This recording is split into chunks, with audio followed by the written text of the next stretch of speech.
ان کے جو باقی بچ گئے. وہ کہتے ہیں کہ اگر اس کو اندازہ لگایا جائے پاکستانی روپیز میں تو 51 ارب. آپ دیکھیں آج کل ہم ایسے ہی پریس ہو جاتے ہیں فلاں کے پاس کیسے یہ صحابہ تھے، خالی ہاتھ آئے تھے مدینہ میں، اور اللہ سبحانہ تعالیٰ نے ان کو کیسے نوازا تھا. 51 ارب 74 کروڑ 77,82,400 روپے اس کو اگر تقسیم کیا جائے تو کہتے ہیں کہ ساری زندگی، اور اتنے سمپل تھے کہ اگر اپنے غلاموں، بے شمار غلام تھے ان کے، اگر غلاموں کے درمیان میں اپنے جو کام کرنے والے بھی تھے نا ان کے درمیان میں چل رہے ہوتے تھے تو کوئی پہچان بھی نہیں سکتا تھا کہ یہ ان کا مالک. اس طرح کا حال تھا ان کا.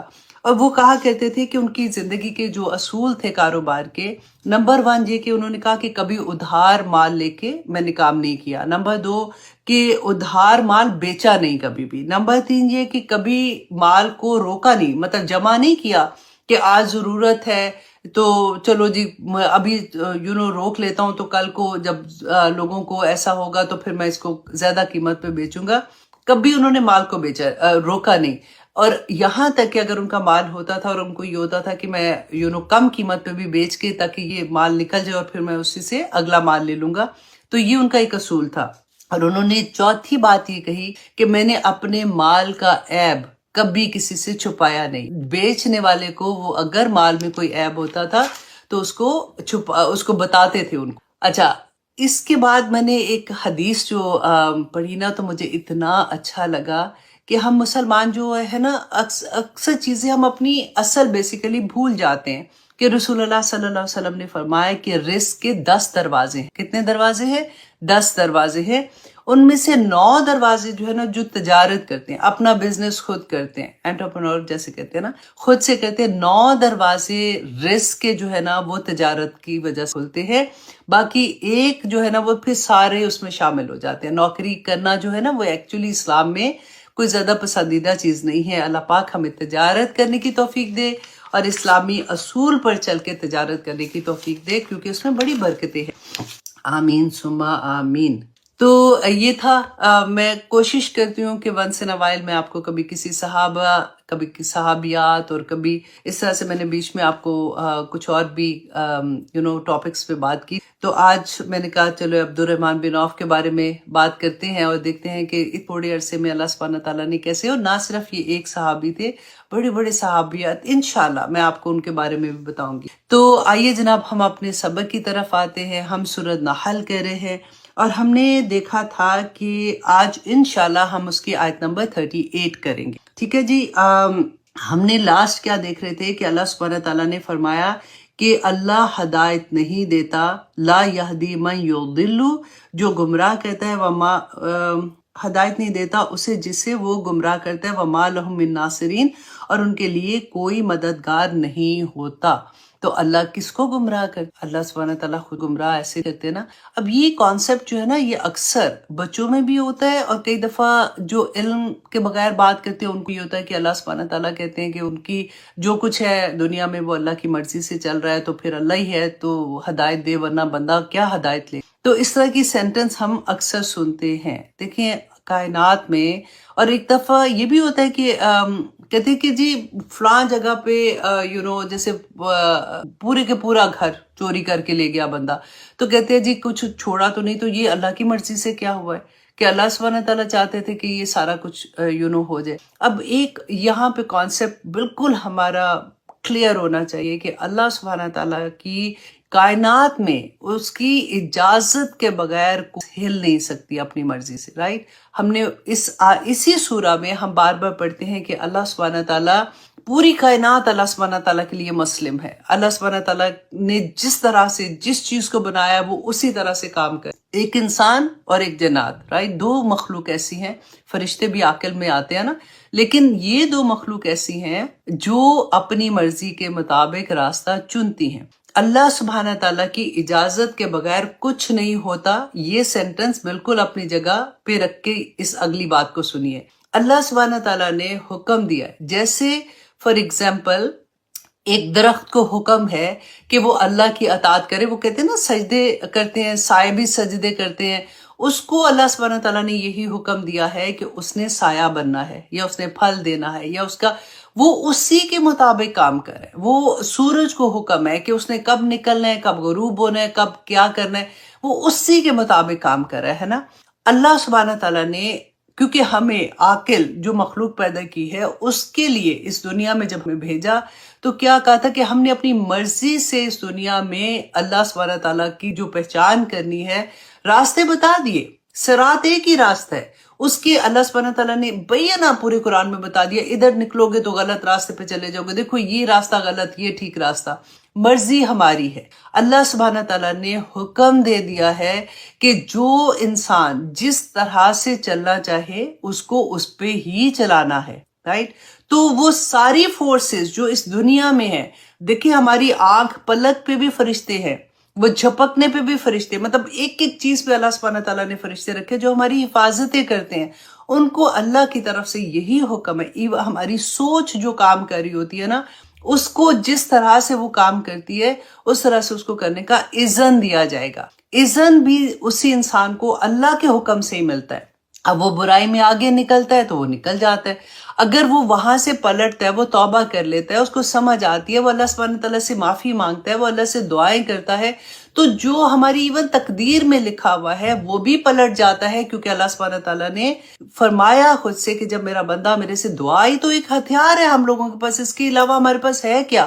تو اسی لیے سجدے میں جا جا کے دعائیں مانگو. That is the most closest to the اللہ سبحانہ تعالیٰ. جب ہم دعا کرتے ہیں تو یہ ساری چیزیں ہمارے کانسیپٹ کلیئر ہونا چاہیے کہ جو کچھ ہم کرتے ہم اپنی مرضی سے ہیں، اللہ کی اجازت کے بغیر. وہ مرضی بھی ادھر سے ادھر نہیں ہلتی ہے. تو I hope you understand my point. میں سوچ رہی تھی کہ میں کیسے یہ والی بات بتاؤں کیونکہ اکثر لوگ یہ بات کرتے ہیں، تو یہ کانسیپٹ ہمارا کلیئر ہونا چاہیے. تو اب آگے دیکھیے، اعوذ باللہ من الشیطان الرجیم، بسم اللہ الرحمن الرحیم، آیت نمبر 38. وَأَقْسَمُوا بِاللَّهِ جَهْدَ ایمانہم. اب اللہ سبحانہ تعالیٰ یہاں پہ فرما رہے ہیں کہ وہ قسمیں کھاتے ہیں اللہ کی پکی قسمیں. جیسے زور لگا کے نہیں ہم کہتے پکی قسم کھانے والی، پکی دوستی، اس طرح کی پکی قسمیں کھاتے ہیں. کیا کھاتے ہیں؟ کہتے کیا؟ لا یبعث اللہ، کہ نہیں اللہ اٹھائے گا، من یموت، جو مر جاتا ہے اس کو اللہ سبحانہ تعالیٰ نہیں اٹھائیں گے. اللہ سبحانہ تعالیٰ فرماتے ہیں بلا، ہاں ہاں کیوں نہیں، وعدن علیہ حقا، کہ اللہ کا وعدہ تو حق ہے، سچا ہے. اب اس کی ایک شان نزول یہ آتی ہے کہ ایک مسلمان تھا، اس نے شرک سے کوئی قرض واپس لینا تھا تو اس سے مطالبہ کر رہا تھا. تو اس نے یہ کہا کہ اللہ کی قسم جس سے میں مرنے کے بعد ملنے کی تمنا کرتا ہوں. تو مشرک نے کہا کہ کیا تیرا خیال ہے کہ مرنے کے بعد تو اٹھے گا واپس؟ تو اس نے کہا کہ ہاں کیوں نہیں. تو اس نے کہا کہ پھر اس نے قسم کھا کر یہ کہا کہ اللہ کی قسم مرنے کے بعد اللہ سبحانہ تعالیٰ نہیں اٹھائے گا. تو کہتے اس پر پھر یہ آیا نازل ہوئی تھی. اور پھر حدیث میں ہے، ابن عباس رضی اللہ عنہ بیان کرتے ہیں کہ اللہ سبحانہ تعالیٰ، رسول اللہ صلی اللہ علیہ وسلم نے فرمایا کہ اللہ سبحانہ تعالیٰ فرماتے ہیں کہ بندہ جو ہے اس نے مجھے، ابن آدم نے مجھے جھٹلایا حالانکہ اس کو مناسب نہیں تھا کہ. اور پھر اللہ سبحانہ تعالیٰ فرمایا کہ ابن آدم نے مجھے گالی دی حالانکہ اس کے لیے مناسب نہیں تھا کہ مجھے گالی دی. جھٹلانا یہ ہے کہ اللہ سبحانہ تعالیٰ انکار کر دے بندہ کہ میں دوبارہ واپس نہیں اٹھایا جاؤں گا. الحمدللہ مسلمانوں کی عقیدہ نہیں ہے. اور دوسرا یہ کہ مجھے گالی دینا یہ وہ اللہ کی یعنی میری اولاد بناتا ہے. الحمدللہ ہماری بھی عقیدہ. تو اللہ سبحانہ تعالیٰ نے فرمایا کہ میری ذات پاک ہے اس سے کہ میں اپنے لیے بیوی یا اولاد بناؤں. اچھا، اب قسم جو ہے نا، اب اس کے بارے میں بھی ہم تھوڑا سا جان لیتے ہیں کیونکہ ہماری زندگی میں یہ بہت بڑا کردار ادا کرے. دیکھیں، ایک تو وہ قسم ہے اللہ سبحانہ تعالیٰ نے سورۃ البقرہ میں آیت نمبر 225 میں فرمایا لا یؤاخذکم اللہ باللغوی فی ایمانکم، کہ اللہ تمہاری لغو قسموں پہ نہیں پکڑے گا. ولیکن یؤاخذکم بما کسبت قلوبکم واللہ غفور حلیم، کہ لیکن وہ پکڑے گا تمہیں کس پر؟ جو تمہارے دل نے، مطلب جو جان بوجھ کے نہیں ہوتا، ہمیں پتا ہوتا ہے کہ ہم جھوٹی قسم کھا رہے ہیں، اس پہ تمہارا مواخذہ اللہ سبحانہ تعالیٰ کرے گا. اور پھر اللہ سبحانہ تعالیٰ فرماتے ہیں تو بڑا بخشنے والا اور حلم والا بھی ہے. اب یہاں پر آپ دیکھیے کہ قسم ایک تو وہ قسم ہے جو کیونکہ عرب لوگوں میں نا یہ ایک رواج ہوتا تھا واللہ واللہ، جیسے اکثر میں جب پڑھ رہی ہوں تفسیر کر رہی ہوں تو اس طرح سے ایک ہوتا ہے کہ ایک عادت ہوتی ہے اور اس میں ایک زور پیدا کرنے کے لیے بندہ اس طرح سے کہتا ہے، تو اس پہ اللہ سبحانہ تعالیٰ نے فرمایا کہ کوئی پکڑ نہیں ہے، لیکن پکڑ کس کے اوپر ہے؟ جو آپ جان بوجھ کے، آپ کو پتا ہے کہ آپ نے جھوٹ بولا ہے اور آپ کسی پہ فار ایگزامپل الزام لگا ہوا ہے، یا پھر کسی بھی لیول سے آپ کو پتا ہے کہ قسم کیسے، جھوٹی قسم کیسے ہوتی. لیکن امام مالک نے بڑی ڈر والی بات کہی. انہوں نے کہا کہ انسان کسی بات پر قسم کھائے اور جان رہا ہو کہ وہ جھوٹا ہے، گناہ گار ہے، اس طرح کرنے سے وہ کسی کو خوش کر ہے، مطلب جھوٹی قسم کھانے سے وہ کسی کو خوش کر ہے یا کسی کا حق مارنا چاہتا ہے، تو یہ عظیم گناہ ہے اور کفارہ اس کی تلافی نہیں کر سکتا. پھر کیا کرنا ہوگا؟ پہلے توبہ کر کے آپ کو 2 رکعت نماز نفل اللہ سبحانہ تعالیٰ سے وہ بات بولنی پڑے گی، وربلی بولنی پڑے گی کہ میں نے یہاں پہ یہ غلطی کی ہے، میں نے جھوٹی قسم کھائی تھی، اللہ سبحانہ تعالیٰ مجھے معاف کر دیں، اللہ سبحانہ تعالیٰ انشاءاللہ معاف کر دیں گے، دین کفارہ بھی دیں. اچھا، اب اس کا کفارہ کیا ہے؟ اس کا کفارہ جو ہے وہ یہ ہے کہ جی 10 مسکینوں کو کھانا کھلانا 2 وقت کا، ٹھیک ہے، ریگولر جیسے کھانا گھر میں کھاتے ہیں، 10 مسکینوں کو 2 وقت کا کھانا کھلانا، یا پھر 10 مسکینوں کو کپڑے آپ ان کو لے کے دیتے ہیں ریگولر جیسے کپڑے. اور ایک یہ بھی آتا ہے جو غلام کو آزاد کرنا، لیکن اب تو غلام ہے نہیں ہے نا. تو تیسرا انہوں نے کہا کہ تیسرا یہ تھا کہ 3 روزے رکھنا. اور یہ دیکھیں اس میں اتنی سختی ہے کہ اگر ایک روزہ آپ کا فار ایگزامپل آپ نے 2 رکھے، آپ بیمار ہو گئے یا تیسرا نہیں رکھا، تو تیسرا اگر ساتھ نہیں ملایا نا تو واپس آپ کو 3 رکھیں، مسلسل 3 روزے رکھنے کا ہے، یہ اس کا کفارہ ہے. اور ایک حدیث میں آتا ہے کہ جو شخص قسم کھانا چاہے اسے چاہیے کہ وہ صرف اللہ کی قسم کھائے ورنہ خاموش رہے. پھر رسول اللہ نے فرمایا کہ خبردار اللہ کے سوا کسی اور کی قسم نہ کھاؤ. ہم اکثر سنتے ہیں نا، لوگ تو آرام سے میرے اللہ معاف کرے جب کوئی اتنی بڑی مصیبت میں پھنساتے ہیں نا، یا سامنے کوئی ایسا ہوتا ہے تو پھر کیا کہتے ہیں کہ مجھے میرے بچوں کی قسم میں نے نہیں کہا، مجھے میرے فلاں کی قسم، اللہ معاف کرے. اتنی بڑی حدیث ہمارے سامنے ہے کہ رسول اللہ نے فرمایا کہ جس نے اللہ کے سوا کسی اور کی قسم کھائی اس نے شرک کیا، اور شرک کی معافی کوئی نہیں ہے نا، ہم نے کتنی دفعہ پڑھا، اس نے شرک کیا. اب ایک قرآن کی قسم ہم کھا سکتے ہیں کیونکہ قرآن اللہ کی مخلوق نہیں ہے. اینی تھنگ جو اللہ کی مخلوق میں آتی ہے نا اس کی ہم قسم نہیں کھا سکتے. قرآن دیکھیں، اسی لیے یہ اتنا بڑا فتنہ ہوا تھا مامون رشید کے زمانے میں. اس وقت انہوں نے علماء سے کیا کہا تھا، سب کو بلا کے کہا تھا کہ یہ فتویٰ دو کہ قرآن جو ہے وہ اللہ کی مخلوق. لیکن امام احمد بن حنبل اس ایک بات پہ کہتے ہیں، بہت بڑے بڑے نام علماء کے تھے جو مان گئے تھے اور اپنی جان انہوں نے چھڑا لی تھی اس سے. اور جب انہوں نے امام احمد بن حنبل کو کہا کہ آپ بھی مان جائیں تو اتنا وہ ظلم کرتے ہیں، کوڑے مار رہے تھے، کہتے ہیں کہ ان پہ جتنا ظلم کیا گیا تھا ان کے بارے میں آتا ہے کہ اگر ہاتھی کو بھی اتنا مارا جاتا نا تو وہ بھی برداشت نہ. تو احمد بن حنبل نے کہا کہ دیکھو تمہیں اجازت ہے، تم اگر اپنی جان بچانے کے لیے ایسے کر رہے ہو کیونکہ جان کا مسئلہ ہے، لیکن میں ایسا نہیں کر سکتا کیونکہ فالو کرتے ہیں. کل کو لوگ یہ کہیں گے کہ میں نے ایسے کہا ہے، تو وہ جتنے لوگ یہ کام کریں گے یہ تو اس کا گناہ میرے سر پہ آئے گا. نہیں مانے کہ قرآن مخلوق ہے. اور مخلوق جب بنانا تھا تو مقصد بھی یہ تھا. آپ نے دیکھا ہے ابھی بھی بہت پرانے گاؤں ہیں یا اس طرح سے ہم دیکھتے ہیں میڈیا، کبھی ہوتا ہے کہ بیٹیوں کو شادی نہیں کرنا چاہتے کیونکہ جائیداد جو ہے وہ دوسرے خاندان میں چلی جائے گی، تو وہ بیٹیوں کی شادی نعوذ باللہ کہتے ہیں ہم نے قرآن سے کر دی ہے، تو وہ پھر بیٹیوں میں رکھتے ہیں تاکہ جائیداد نہ. بڑے فتنے ہوتے ہیں. اللہ سبحانہ تعالیٰ ہمیں قرآن کی عطا کرے. رسول اللہ صلی اللہ علیہ وسلم نے ہمیں گائیڈ کیا ہے، اللہ سبحانہ تعالیٰ ہماری زندگیوں میں یہ چیزیں لے آئے. آمین ثم آمین. یہاں سے رسول اللہ صلی اللہ علیہ وسلم نے جو گائیڈ کیا، اسی سے مجھے یاد آیا کہ مجھے آج کسی نے ایک ویڈیو بھیجا تھا.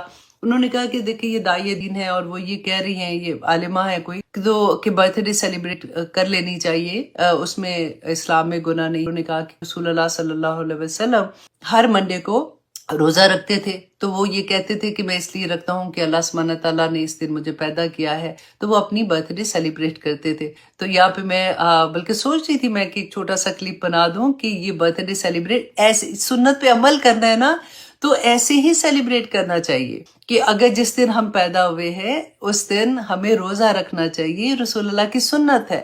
اور پھر جب روزہ کھول رہے ہیں تو آپ کیک کھا لیں، اور پھر اپنے فرینڈز کو بلانا ہے تو بلا لے، اس میں کوئی غلط بات نہیں. ہاں غلط طریقے سے اگر آپ پارٹی ایسی کرتے ہیں جس میں آپ اللہ کو ناراض کرنے والے کوئی کام کریں تو اس کی اجازت نہیں ہے کہ ایسی ایک پتہ ہے کیا اصل میں آپ دیکھیے گا کہ بہت سی چیزوں میں آپ جب اس کو ڈیپ سوچتے ہیں نا کہ مومن کو ٹائم ضائع کرنے کی کیا کہنا چاہیے کہ اس کے پاس اتنا وقت نہیں ہے آنیسٹلی کہ وہ وقت کو ایسے ضائع کر دے. کیونکہ کوئی بھی ایک میں اب سوچتی ہوں کئی دفعہ ایسا ہوتا ہے کہ فرینڈس نے ایسے ہی چلو آج کھانا کھانے جاتے ہیں یا کچھ ایسے تو مجھے یہ لگتا ہے کہ اتنے گھنٹے ہمارے ضائع ہوتے ہیں. جب ہم گھر سے نکلتے ہیں ڈیفینیٹلی پہلے کپڑے چینج کریں گے, کوئی حال حلیہ بہتر کریں گے, گاڑی میں بیٹھیں گے, جائیں گے, وہاں پہ فن کریں گے, جو بھی گپے ہی مار لیں گے بے شک, وہاں سے اٹھیں گے, پھر گھر آئیں گے, پھر ہوں گے, مشکل سے عشاء پڑھیں گے اور سو جائیں. تو اتنا وقت مطلب یہ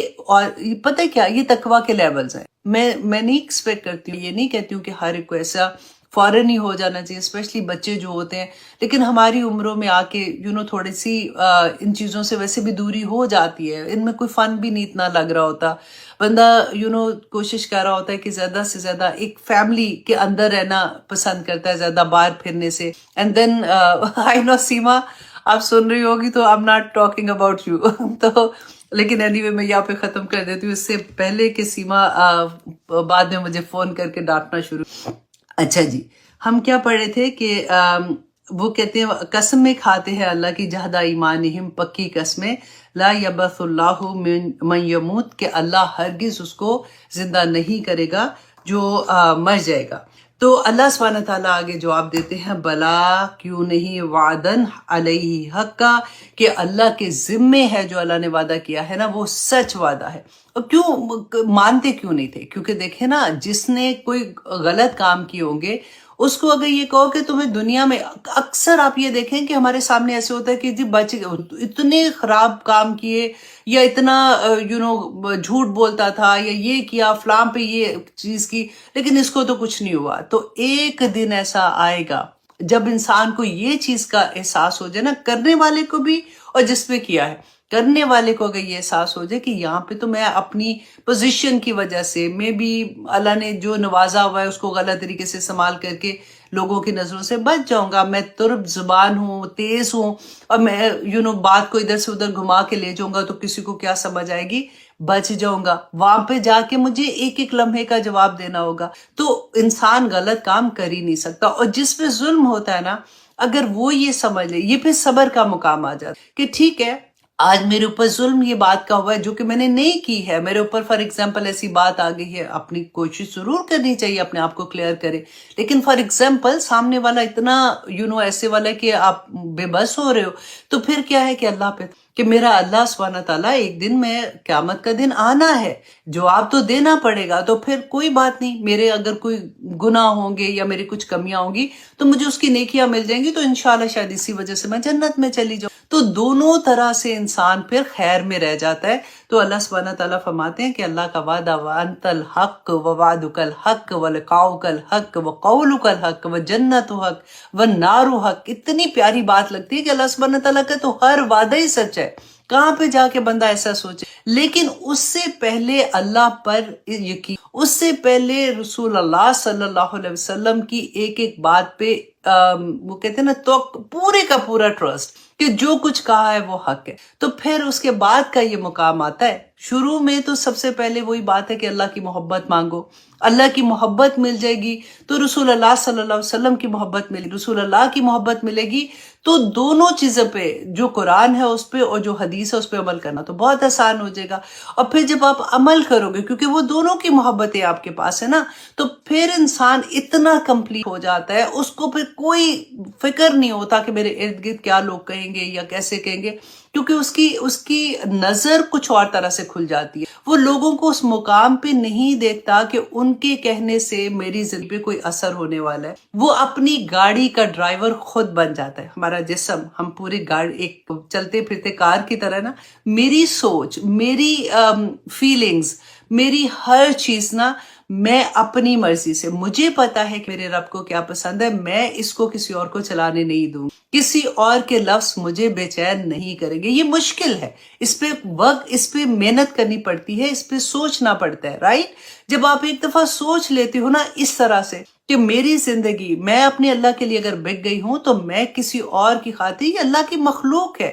اللہ نے اگر مجھے اولاد دی ہے تو وہ بھی اللہ کی مہربانی ہے, اللہ کی نعمتوں میں سے ایک نعمت ہے. میرا خاوند, میرے ماں باپ, ان میں سے کوئی رشتہ, میرے دوست, یہ سب اللہ کی نعمتیں. اگر اللہ کی نعمتوں میں سے کوئی ایک نعمت مجھے بادر کر رہی ہے اس راستے پہ جانے پہ جہاں پہ میرا رب نے مجھے حکم دیا ہے اور میں خوشی سے چل رہی ہوں, تو آئی ڈونٹ کیئر.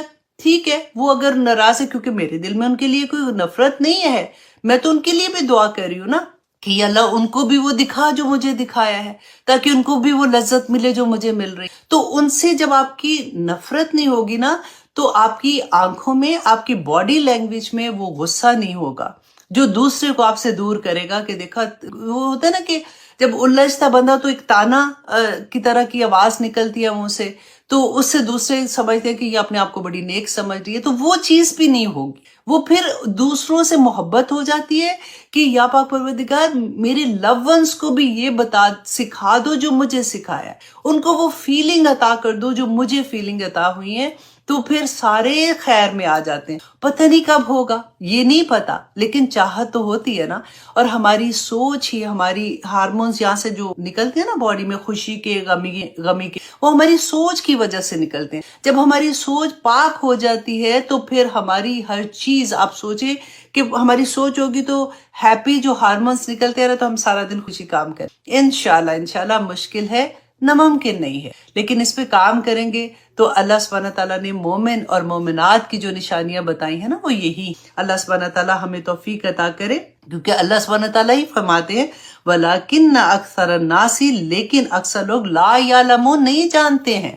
اکثر لوگ یہ نہیں جانتے کہ قیامت کے دن ان کو واپس اللہ کی طرف لوٹ کے آنا ہے. اللہ کا وعدہ سچا ہے, تمہارا ایک ایک لمحہ جو تم اس دنیا میں گزار رہے ہو, اللہ کے سامنے تمہیں اس کا جواب دینا ہے کہ تمہیں جس مقصد سے بھیجا تھا, تمہیں جس مقصد کے لیے ہائر کیا تھا. فار ایگزامپل, آپ جاب پہ ہائر ہوتے ہو تو باس تو پوچھے گا نا, اگر آپ نے پراپر کام نہیں کیا ہوگا, اگر آپ نے اپنے ٹائم لیمٹ پہ اپنا جو بھی اس نے آپ کو کوئی اسائنمنٹ دیا ہوا تھا وہ آپ نے کمپلیٹ نہیں کیا, تو پوچھے گا نا کہ یہ کیوں نہیں کیا. تو ایسا تو نہیں کہ وہ آفس میں جاؤ اور جا کے بیٹھ کے فون پہ لگ جاؤ, باتیں کرنے ادھر سے ادھر اور ادھر سے ادھر جا رہے ہو. اب چلو لنچ بریک آ گیا, لنچ بریک آدھے گھنٹے کا تھا, 2 گھنٹے کے بعد واپس آؤں گے, مجھے کون پوچھنے والا ہے, رائٹ. اگر باس وہاں پہ نہیں ہے فار ایگزامپل, ٹائم پہ کام نہیں کرے گا, جواب تو دینا پڑے گا نا. دنیا کے معاملے میں ہم بڑے سیانے ہوتے ہیں, آنیسٹلی ہمیں اتنی سمجھ ہوتی ہے. اگر وہی بات کہ اگر کیمرہ لگا ہوتا ہے تو ہمیں سب پتا ہوتا ہے, ہم یوں کر کے سیدھے بیٹھ کے کام کر رہے ہوتے ہیں. اللہ سبحانہ تعالیٰ فرما رہے ہیں میں دیکھ رہا ہوں, میں دیکھ رہا ہوں. ہمیں اس کا یقین کوئی نہیں اتنا ہوتا پکا کہ اللہ سبحانہ تعالیٰ بار بار بھولتے ہیں, پھر کوئی غلط کام کرتے ہیں تو پھر یاد ہائے اللہ سبحانہ تعالیٰ از واچنگ, بھی پھر سے کچھ نہ صحیح کام کر. تو وہی بات کہ اللہ سبحانہ تعالیٰ ہمیں اپنی محبت عطا کر دے, آمین ثم آمین. آیت نمبر 39, اللہ سبحانہ تعالیٰ فرماتے ہیں لیبینا, کہ کیوں یہ ایسا کرے گا, قیامت کا دن آنے کی وجہ اب اللہ سبحانہ تعالیٰ بتا رہے ہیں, جو میں اس وقت سے بولی جا رہی ہوں, کہ اللہ سبحانہ تعالیٰ فرماتے ہیں کہ تاکہ وہ بیان کر دے لہم الذی, ان لوگوں کو وہ جو یختلفون, جو اختلاف کرتے. اختلاف کس چیز میں کرتے, کہ رسول اللہ کو نہیں مانتے, بار بار ان کو تنگ کر رہے تھے, اختلاف کرتے تھے. دیکھیے اللہ کو مانتے تھے, بار بار میں آپ کو یہ چیز بتاتی ہوں, اللہ کو مانتے تھے, اللہ کی نہیں مانتے. اب مکی دور کی آیات اگر آپ دیکھیں نا پورا قرآن میں, آپ مکی دور میں سوائے اس کے اللہ سبحانہ تعالیٰ نے کوئی احکامات کوئی نہیں آ رہے تھے. نماز بھی فرض تو جا کے مدینہ کے پاس ہوئی ہے. ہر حکم, پردے کا حکم اور شراب کا حکم, تو سود کا حکم, یہ سارے کے سارے احکامات مدینہ میں جا کے 13 سال مکہ میں رسول اللہ صلی اللہ علیہ وسلم واز ان مکہ. اور مکہ کے اندر کتنے بت تھے نا, رسول اللہ وہاں پہ جاتے تھے, دعائیں کرتے تھے, لیکن وہ اس وقت وہ اس سچویشن میں نہیں تھے کہ وہ بتوں کو نکال سکتے. بت کب وہاں سے نکلے, جب فتح مکہ ہوئی ہے, اس سے پہلے تو وہاں پہ بت ہوتے تھے. مشرکین مکہ سمجھتے تھے ان سے زیادہ کوئی نیکی کوئی نہیں, کہ اللہ کے گھر کی عبادت تو وہ کرتے, اس کی حفاظت کرنے کے لیے اس کے رکھوالے تو وہ ہیں, چابیاں ان کے پاس ہیں. تو یہ نئے مسلمان آگے یہ کہتے ہیں کہ ہم اللہ کے زیادہ چاہیے. اللہ اکبر, ایسے ہوتا ہے. دیکھیں اللہ سبحانہ تعالیٰ نے پھر یہاں پہ جو ظاہر کیا کہ قیامت کا دن جب آئے گا تو حق کا فیصلہ اس دن ہوگا. جو کچھ ہے اگر قرآن کو نہیں مانتے تو پھر تو پھر ان کی اپنی زندگی ہے. پھر ان کی جو نیکیاں تھی نا مشرکین مکہ کی، آج بھی جو ڈر کیا ہوتا ہے کہ قرآن نہیں کھلا زندگی میں، قرآن نہیں جانتے ہو، ادھر سے سن لی نیک بات، ادھر سے سن لی، اپنے آپ اندر بلٹ ان نیکیاں جو ہے اس کے مطابق اپنی زندگی گزار لی. تو مشرکین مکہ بھی تو یہی کر رہے تھے. اور کیا کر رہے تھے؟ ان کے بھی جو بڑے بڑے، ان کے کیا بزرگ نہیں تھے؟ ان کے بھی جو ابو جہل تھا، اس کا نام ابو الحکم تھا، وہ بڑے بڑے فیصلے کرتا تھا. ان میں بھی نیک لوگ ہوتے تھے. جو خانہ کعبہ میں پہلا بت لے کے آیا تھا وہ کون تھا؟ جو عمر بن لوئی، رائٹ، عمر بن لوئی. تو وہ کون تھا؟ ان کا نیک بندہ، ان کا جیسے عالم دین ہوتے ہیں نا، اس طرح کا تھا. اب وہ انہی کے پیچھے لگ کے کہ اگر یہ کر سکتا ہے تو مطلب اس نے ٹھیک ہی کیا ہوگا، ہمیں تو کیونکہ پتا کوئی نہیں ہے. اب ابراہیم علیہ السلام کے بعد، اسماعیل علیہ السلام کے بعد تو اتنے سال ہو گئے تھے، اتنے قریب سال تو ہمیں رسول اللہ صلی اللہ علیہ وسلم کے بعد ہو گئے. اور ہم بھی کیا کوشش کریں، قرآن کو مضبوطی سے تھام لے، حدیث کو مضبوطی سے تھام لے کہ ہماری زندگی میں کوئی ایسی چیز نہ ہے. کیونکہ ادھر ادھر دیکھتے ہیں تو ہم بھی سوچتے ہیں اچھا اس نے ایسے کیوں کیا، یہ تو لگ رہی ہے، یہ تو پریکٹسنگ مسلمان لگتی ہے، تو پھر بھی یہ ایسا کام کرے. کتنے لوگوں کے بارے میں آپ کو جب بات کرتی ہوں، دے آر انوالو ان دا مسجد کی کمیٹی میں ہے، لیکن جب وہ نیو ایئر کی پارٹی کریں گے تو اللہ اکبر کہ امریکن کیا پارٹی کریں گے، اور وہ ساری چیزیں میں نام نہیں بولنا چاہتی ہوں، وہ سب پینا پلانا ہوتا ہے جو ان کی پارٹیز، اور وہ مسجد میں بھی انوالو ہیں. یہ جو ایسی والی چیزیں ہوتی ہیں جو میں کنفیوز کر کے رکھ دیتی ہوں، ہائی اتنا بڑا نام ہے، پیسہ بھی ہے، گھر بھی اتنا بڑا، گاڑیاں اتنی بڑی، مسجد میں بھی انوالو ہیں، دیکھو کتنے نیک ہیں، نمازیں بھی پڑھنے جاتے ہیں اور ساتھ ایسی چیز بھی کر رہے ہیں. یہ ہماری آنکھوں کے سامنے ہو رہا ہے. آج کل بچہ حافظ قرآن ہے، الحمدللہ ثم الحمدللہ. سارے ایسے نہیں ہیں، الحمدللہ بہت اللہ کا کرم ہے، تبھی تو دنیا چل رہی ہے، اور زیادہ تر لوگ اچھے ہوتے ہیں. لیکن اس کے ساتھ ساتھ اگر جا کے وہ لاس ویگس میں بھی جاتا ہے، کوئی بات نہیں، اب کیا دنیا نہیں ہے ساتھ اللہ سبحانہ تعالیٰ رکھی ہوئی. تو یہ چیزیں ہماری زندگیوں میں چل رہی ہوتی ہیں. تو قرآن ہمیں راستے میں، جیسے ہوتا ہے نا، ماں نے کیا روکنا ہے. آنیسٹلی ماں تو بات میں ڈر کے بیچاری چپی ہو جاتی ہے کہ بچے ماں سے بھی بڑے ہو جاتے ہیں. قرآن ہمیں جگہ جگہ روکتا ہے، بتاتا ہے رکو، دیکھو، ایسے نہ کرنا، ایسے نہ کرنا، کیونکہ آخرت میں حساب ہے.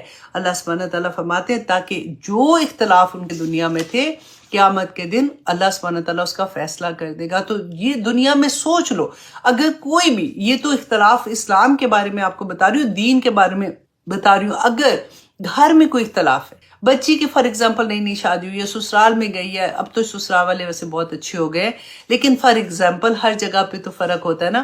اگر کوئی مسئلہ ایسا آ رہا ہے کہ وہ نہیں بتا سک رہی، نہیں کہتی بھی ہے، کوئی ماننے کو تیار نہیں، ایون ہسبینڈ تنگ کرنے والے کئی دفعہ ہوتے ہیں، اور ایون بیویاں بھی ہوتی ہیں ویسے، ادھر وے، تو نہیں فیصلہ ہو پا رہا کہ کیا ہے کیا نہیں ہے. پھر دوسری پارٹی کے لیے میں یہ کہوں گی کہ صبر. دیکھیں ایک دن آئے گا، اور آگے آپ دیکھیں گے اتنی پیاری بات اللہ سبحانہ تعالیٰ فرماتے ہیں، دنیا میں اللہ تعالیٰ دکھاتے ہیں، ہمیں پتہ ہے کیا ہوتا ہے، اچھا آخرت میں دکھائیں گے، پتہ نہیں آخرت میں کیا ہوگا، ہم دیکھ بھی سکیں گے کہ دنیا میں بھی. اللہ سبحانہ تعالیٰ بس صبر، اللہ سے مانگو، اللہ سبحانہ تعالیٰ انشاءاللہ دے گا. اور فی اس میں اچھا نوٹس کے اتنے لمبے پیپر ہیں. اچھا، وَلِيَعْلَمَ الَّذِينَ، تاکہ جان لے وہ لوگ جنہوں نے کفروا، کفر کیا. اچھا جی، اب یہ کیا ہوا ہے؟ اچھا جی، وَلِيَعْلَمَ الَّذِينَ كَفَرُوا، اور تاکہ جان لے وہ لوگ کفر کیا تھا، اِنَّهُمْ كَانُوا كَاذِبِينَ، کہ وہ جھوٹے تھے. تو اللہ سبحانہ تعالیٰ انشاءاللہ قیامت کے دن سب فیصلے کر دیں گے کہ کون سچا تھا، کون جھوٹا تھا. قیامت کے دن سب کچھ بینہ نظر آ جائے گا. اکثر لوگ یہ کہتے ہیں کہ قیامت کے دن کسی کو نہیں پہچانے گا، تو پھر کیا پہچانے گا؟ تو میں کہتی ہوں ہاں پہچانے گا، بالکل پہچانے گا. کیونکہ دیکھیں کئی دفعہ ہوتا ہے نا کہ ایک چیز آپ بیان کی جاتی ہے کہ قیامت کے دن کوئی اتنی افراتفری ہوگی اور اتنی دہشت ہوگی، کسی کو نہیں پہچانے گا. وہ فرق طرح کی بات کو ایکسپلین کیا گیا ہوتا ہے. اب یہاں پہ دیکھیں اس دن مطلب پہچاننے کا یہ ہوگا کہ اگر کوئی نیکی لینے آ رہا ہے تو کسی کو نہیں دے گا، وہ کہے گا کہ میں تو خود ابھی امتحان میں پھنسا ہوں، میں پاس تو ابھی مجھے نہیں پتا میں نے پاس ہونا ہے. لیکن جہاں پہ اللہ سبحانہ تعالیٰ نے فرمایا کہ نامہ اعمال دائیں ہاتھ میں آئیں گے جن کے نیک عمل ہوں. اب دیکھیے شروع سے ہی آپ دیکھیں کہ قبر سے لے کے اب جان نکلنے سے لے کے فار ایگزامپل ہم اس وقت ہم اس دنیا سے جا رہے ہوتے وہاں پہ سے لے کے تو پتہ چلنا شروع ہو جاتا ہے. جان لینے جو فرشتے آتے ہیں اگر نیک روح ہے تو پیارے کپڑوں میں اور تسلیاں دیتے ہوئے فرشتے، اگر بری ہے تو پھر وہ مارتے ہیں اور کہتے ہیں نکلو اس جسم سے، تم خبیث روح ہو اور تم نے یہ کچھ کیا. تو وہاں سے پتہ چل جاتا ہے. پھر قبر کے اندر جا کے جنت کی کھڑکی کھلتی ہے یا دوزخ کی طرف کی کھل جاتی ہے، پتہ چل جاتا ہے. پھر امتحان میں پھر جو ہم نے پل صراط سے گزرنا ہے ادھر پتہ چل جاتا ہے. نور انسان کے ساتھ ہوگا، اللہ سبحانہ تعالیٰ نے فرمایا نا کہ نور جو انسان کے اعمال کا نور ہوگا، اب جیسے اعمال ہوں گے ویسا نور ہوگا. پل صراط پر پار کرنا کوئی آسان ہے. اس کے بعد امتحان، کمرہ امتحان میں پھر پہنچ جائیں گے. وہاں پہ نامہ اعمال اگر دائیں ہاتھ میں آئیں گے تو پاس ہو جائیں گے، بائیں میں آئیں گے تو فیل ہونے والی بات ہے. ابھی امتحان کوئی نہیں ہوا، ابھی تو اللہ کے پاس بھی نہیں گئے، پیچھے سے ہی یہ سارا کچھ ہو رہا ہے. تو اس میں اللہ سبحانہ تعالیٰ نے 30 پارے میں کیا کہا ہے کہ جن کا نامہ اعمال دائیں ہاتھ میں آئے گا وہ خوشی سے چھلانگے لگاتے لگاتے اپنے گھر والوں کی طرف جائیں گے اور ان کو خوشخبری دیں گے کہ میں پاس ہو گیا. اور جن کے نام اعمال بائیں ہاتھ میں ہوں گے نعوذ باللہ، تو وہ اس وقت روئیں گے اور یہ کہیں گے کہ کاش کہ میں دنیا میں جب اپنے اہل، کیونکہ یہ آدمیوں کی بات ہو رہی تھی، کہ اپنے اہل کے پاس آتا تو مجھے یہ پتا ہوتا کہ میں اس میں میں مفہوم بتا دیتی ہوں کیونکہ لمبی سورہ ہے یہ، کہ جس میں وہ یہ کہتے ہیں کہ میں گھر آتا تھا تو میں تو چین سے سو جاتا تھا، میری بیوی میرے بچے کس حال میں باہر نکل رہے ہیں اللہ کے احکامات، کیونکہ وہ قوام تھا گھر کا. اس پہ بنتا تھا کہ وہ یہ دیکھے کہ میرے گھر والے کیا کر رہے. دیکھیں تربیت ماں باپ دونوں کا کام ہے، لیکن قوام کی ایک اپنی ذمہ داری بھی ہے. تو وہ وہاں پہ روئے گا اس بات کو دیکھ کے کہ میری وجہ سے میں نے اپنی فیملی کے ساتھ کیا کیا اور میں خود کس مصیبت میں پھنسا تھا. 30 پارے میں پڑھ کے یہ سب کچھ ہے. اس میں اللہ سبحانہ تعالیٰ فرماتے ہیں انما، کہ بے شک، اب یہاں پہ جواب اللہ سبحانہ تعالیٰ مشرکین کو دے رہے ہیں، انما قولنا، کہ ان کو یہ لگتا تھا نا کہ لوگ قیامت کیسے آئے گی، اتنا یہ جو میں آپ کو پورا حساب کتاب بتا لو، یہ ایسے اتنا مشکل کام، ہم اتنے سے تو ہم انسان ہیں، ایک ٹھا کر کے کوئی ڈراتا ہے تو ہم ڈر جاتے ہیں، تو کہاں ہم یہاں سے گزر کے پھر آگے پہنچ رہے ہوں گے، پھر زندہ بھی رہ رہے ہوں گے، تب کیسے ہوگا. تو اللہ سبحانہ تعالیٰ بتاتے ہیں کہ یہ کرنا اللہ کوئی مشکل نہیں ہے. انما آتا ہے زور جب دینا ہوتا ہے نا کسی بات پہ تو اس کے لیے آتا ہے بے شک قولنا، ہمارا کہنا، ہمارا لشیئن، کسی نکرہ ہے، کسی بھی چیز کا، جو چیز بھی آپ امیجن کر سکتے ہو نا، کسی چیز کا، اذا اردناہو، جب ہم اس کا ارادہ کرتے ہیں، ان نقولا، یہ کہ ہم کہتے ہیں، لہو کن، اس کو کہتے ہیں کہ کن فیکون، تو وہ اللہ کے لیے کوئی مشکل ایک کن پہ پوری دنیا میں جب سے آدم علیہ السلام سے لے کے آخری وقت تک کے ہر انسان کا نامہ اعمال نکل کے باہر آ جائے. ایک چپ ہمارے یہ لگی ہوئی انہوں کی وہ آئی آیت میں ہے نا کہ ہر ایک انسان کا جو بھی نامہ اعمال ہے نا، کرامن کاتبی لکھ رہے ہیں نا، تو یہ سارا کچھ کہ حاضر اس دن تو ایک ایک چیز، زمین بولے گی، آسمان بولے گا، ہوائیں گواہی دیں گی، اور ہماری جلدیں، میں نے آپ کو یہ پہلے بھی بتایا تھا نا، یہ بولیں گی. اور قیامت کے دن اللہ سبحانہ تعالیٰ جب یہ کہیں گے تو انسان اپنی جلدوں کو خود کہے گا کہ تم میرے خلاف کیوں گواہی دے رہی، تم تو میری ہو نا. تو وہ کہیں گے کہ آج اللہ سبحانہ تعالیٰ نے ہمیں گویائی بخشی ہے، زبان بخشی ہے، تو ہم کیوں نہ بولیں. تم نے جو گناہ کیے دنیا میں، ہماری جلدیں بولیں گی. اللہ اکبر. تو اللہ سبحانہ تعالیٰ کہتے ہیں کہ میں تو ایک کن کہتا ہوں تو فیکون ہو جاتا ہے. والذین ہاجروا، اب آیت نمبر 41 میں اللہ سبحانہ تعالیٰ فرماتے ہیں وہ لوگ جنہوں نے ہجرت کی. کیسے ہجرت کی؟ اب ہجرت تو دیکھیں نا، پرندے بھی کرتے ہیں، ایک جگہ سے دوسری جگہ جاتے ہیں، انسان بھی ہجرت کرتے ہیں. میں پاکستان سے فار ایگزامپل امریکہ آئی ہوں، تو میں کیوں آئی ہوں، میرا مقصد کیا تھا؟ مین تو یہ ہے نا، ہجرت کرنا ہی صرف کافی نہیں ہے. والذین ہاجروا فی اللہ، اللہ کی خاطر، من بعد ما ظلموا، اس کے بعد کہ ان پر ظلم کیا گیا تھا. یہ کن کے بارے میں بات ہوئی؟ دیکھیں، کسی بھی جگہ پہ، کسی بھی ملک میں جہاں پہ کوئی مسلمان رہتا ہے، اس کو یہ ہے کہ اسے ظلم کیا ہو رہا ہے کہ اس کو اپنے عقیدے پہ قائم رہنا مشکل ہو رہا ہے، اس کو اپنی فرض جو ہے اس کو وہ پورے نہیں کرنے دیے جا رہے، اس کو نماز نہیں پڑھنے دی جاتی، اس کو حجاب نہیں لینے دیتے عورتوں کو، یا ان کی مسجدیں جلائی جا رہی ہیں، یہ اس طرح کی جو بھی چیز ہوتی ہیں. اور اس کی وجہ سے اللہ کی خاطر وہ جب ہجرت کرتے ہیں تو ان کے انعامات اللہ سبحانہ تعالیٰ یہاں پہ بتا رہے ہیں، وہ ان کے لیے نہیں ہے جو ہم لوگ تو کیوں آئے، میاں میرے ابھی یونیورسٹی آف ہیوسٹن میں پڑھ رہے تھے تو چلو جی میں بھی آگے ادھر بہتر زندگی کے لیے آئے، رائٹ. تو یہ اس میں یہ والی چیز نہیں آتی ہے. یہ کوئی بھی اپنی جاب کی خاطر جاتا ہے یا کسی بھی طرح سے، تو ان کے لیے یہ نہیں ہے. ہجرت صرف اس لیے کہ اللہ کی خاطر کی ہو